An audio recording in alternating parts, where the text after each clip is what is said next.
Hello viewers, welcome to our program on immigration and you. I am your immigration attorney Michael Fulwani, and once again we have with us my law partner David Nachman. David, welcome. Thanks so much, Michael. Namaste. Namaste, namaste, adab, sat sri akal. Anyway, basically David, when I read New York Times every day in the morning, I watch the TV, internet, everything, I pick up some items that really bother me a lot. I'll give you an example here. You know, when government deports people, amazing, believe me, I have the information that I got it, that they deport them in a chartered flight. It's like a royal, basically a chartered flight. And what are they paying? $8,414 per hour. That's business class on Emirates. Emirates, no, these are people who are big businessmen, millionaires go, it's not deportees. Well, of course, what they try to do is try to at least put together 8 or 10 together, and then send them. And sometimes, let's say that there's nobody else, only one person to be deported in India. We have to explain to our viewers that that's what the government is paying to have that Of course, done. our So money, it's our coming out taxes. of our tax money, right? Exactly. So let's say I'm giving an example, which probably may happen, may not have happened. Let's say they want to deport one of our Indians to India, in Mumbai, New Delhi, wherever, and they have a chartered flight. How much is going to cost? 8,414 per hour. Coming back and forth, I don't know, 100,000, 200,000, thousands. Hours. Yeah, of course. So, and I tell you, I have statistics also, that in the last 3.5 period, they have spent $590 million sending them back home. I mean, it's just on one hand they keep complaining no money and trying to cut this and cut that. On the other hand, this is what happens. So let me ask you a question. Why don't they send him a regular flight? Air India, any of these flights, they put him in the back of the seat and handcuffed, whatever.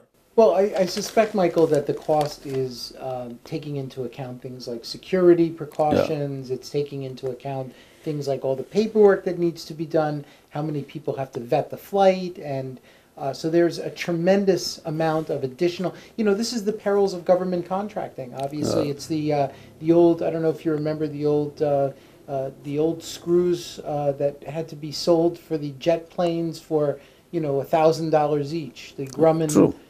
Bolts. So this is the perils of government contracting, unfortunately. Yeah, but I wish there was some better way to do this than. There's not, unfortunately, but what it does tell you is that this might be the resistance that is caused as to why we're saying that you can't deport all of the people in the United States. And a tremendous investment like this by the taxpayers is going to cause an uproar. And so what you have is you have a tremendous possibility of an uproar being caused by a waste of taxes, also being compared to the possibility of, well, what do? Do you let them stay? And if you let them stay, then there's an uproar there. Correct. So what you have is you have this resistance that's going on over this issue. Do they stay or do they go? And No, see, what happens, David, is when it's not that all the persons who are ordered deported go on these flights. The way it works is like this. When they have a voluntary departure or they have a deportation order, some people go back on their own, buy their own ticket and go. So that's not a problem. They are not being handcuffed and sent back. But those people who are criminals or those who really they want to make sure they cannot go on their own, then those people have to be taken away. There is some Homeland Security officers, 1 or 2, going with them and then coming back also. So there are two ways, and I think the majority of people go on their own, they buy the tickets. But some people have to be sent out forcibly, and that's what it happens. That's right. Yeah. That's right. Okay, And interesting. it's very similar, like in a criminal case where you Yes. have an individual where you have a chain of custody. You have the same thing going on when an individual is removed from the United States, where you have a chain of custody. Yeah. That you actually have to say that the individual has been removed and has gotten to, from point A to point B. And I believe they also have to report to the U.S. consulate when they get into their home country to say that they've actually been removed. So that's part of the removal process. So yeah, there's a tremendous amount of bureaucracy and a tremendous amount of money involved in the removal process. So the question becomes, is it worth it to U.S. taxpayers to remove the people? And that's of course what priorities. Removal priorities are all about. Yeah. You know, the priorities Right. that we have are to remove individuals who should be removed. You know, remember what the president said in November was deport felons and not families. And that's exactly what this is all David, about. It's this a reminds focus- me of a very interesting story. Listen to this. Here was a guy, this was 20 years ago, real case. It was in New York Times and papers also all over. This guy was from India and he was illegally here. And he couldn't do anything. He was very sad, not much money to spend. He wanted to go back home. So he went to the Indian consulate, Indian embassy, and requested them, please send me back home. He says, we can't pay for your going, like there are so many other people illegally staying, we cannot pay the airline ticket for all. Sorry, we cannot give you the money. And his family wouldn't send. This guy goes to Washington, D.C., sits outside of the immigration headquarters with a big board. I am illegal, please deport me. You can imagine the media? You say, why don't you deport him? You are spending so much money to find people.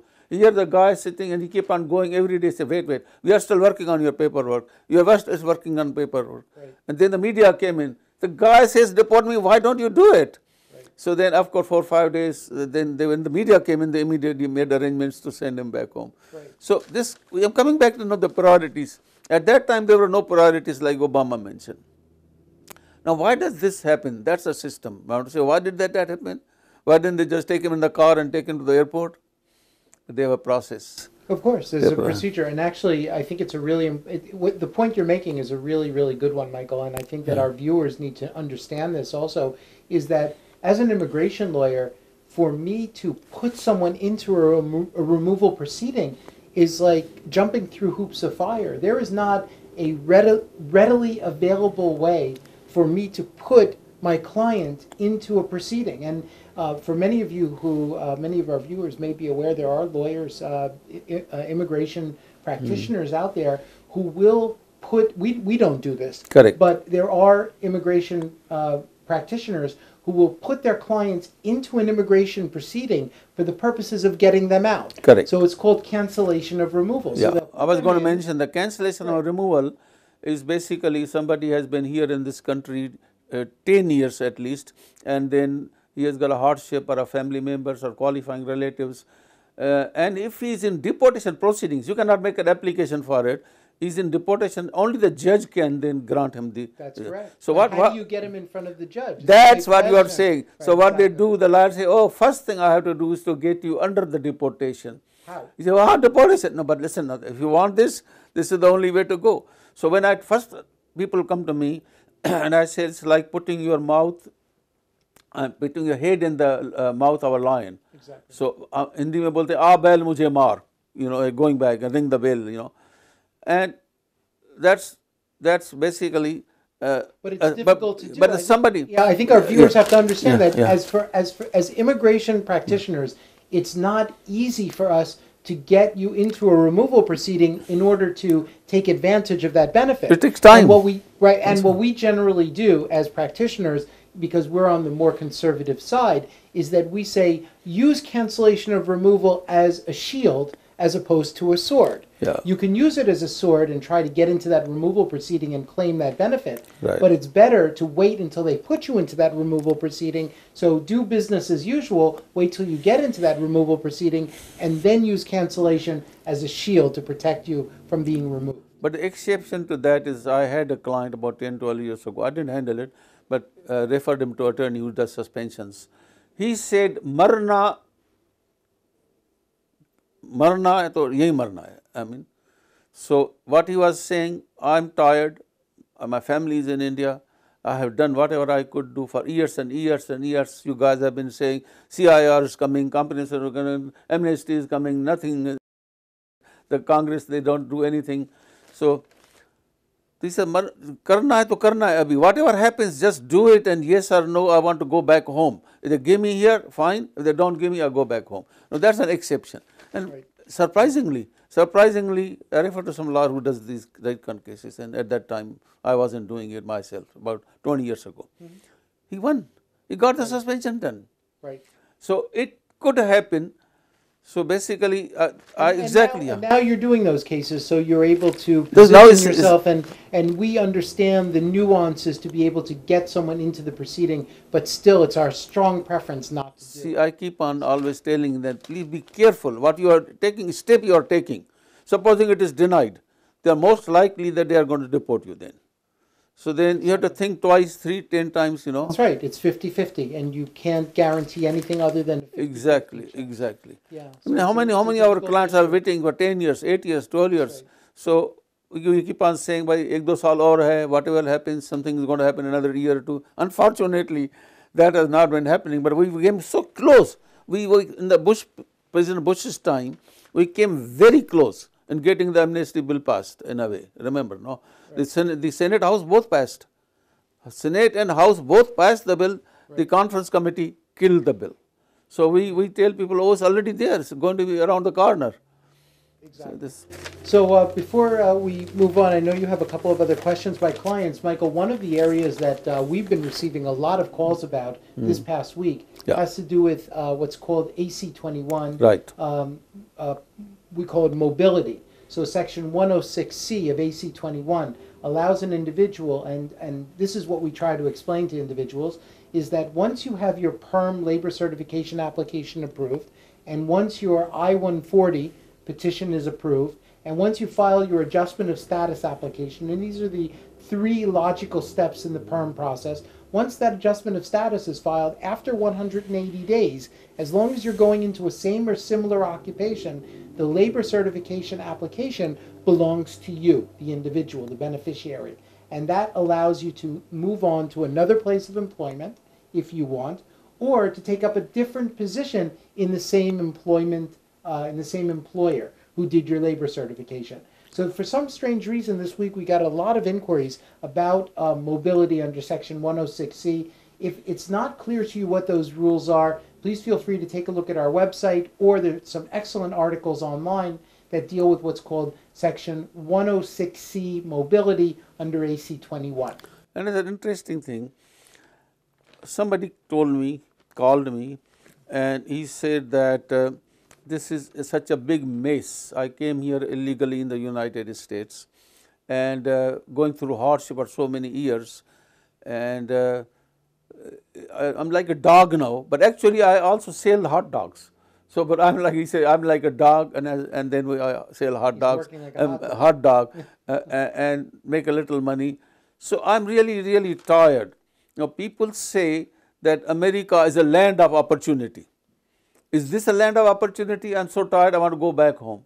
So I say, well, it makes sense. He says something, but he's not alone. There are many people like that. So I gave an example. I say, yes, it is a land of opportunity. Let me give you some story. Many years ago, and we talked about that, you did the same thing. Somebody came with an idea of a pet rock, they call it, pet rock. I was in Macy's at that time, and they were selling for $39, $19, and $40.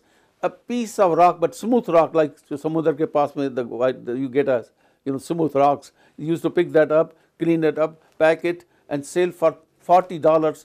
And here the lady comes, an old lady buys that, and she says, oh, my baby, my love, my baby. I'm looking at that, and they say, no problem about maintenance. You don't have to clean the shit. You don't have to feed. You don't have to take care of it. And millions, he made millions of dollars selling those stones. It's not the end of story. 30 more seconds. One person comes in, he says, oh my God, it faded after people stopped. He says, please give a decent burial to your pet rock. He makes wooden boxes, $6.99, $7. Thousands of boxes they bought, they put that pet rock in the box and then put it in the backyard, and so no. Innovation.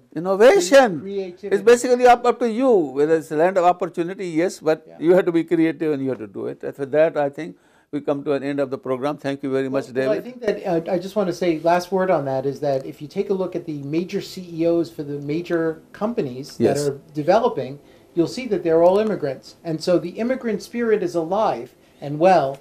Okay, the entrepreneurial spirit is alive and well in the immigrants, and that's one of the reasons why it's so important. And so, you bought yes, a pet rock too. And I bought a pet rock. And I admitted to it. All That's right, right. thank you. Okay, thank you very much. Thank you. Bye.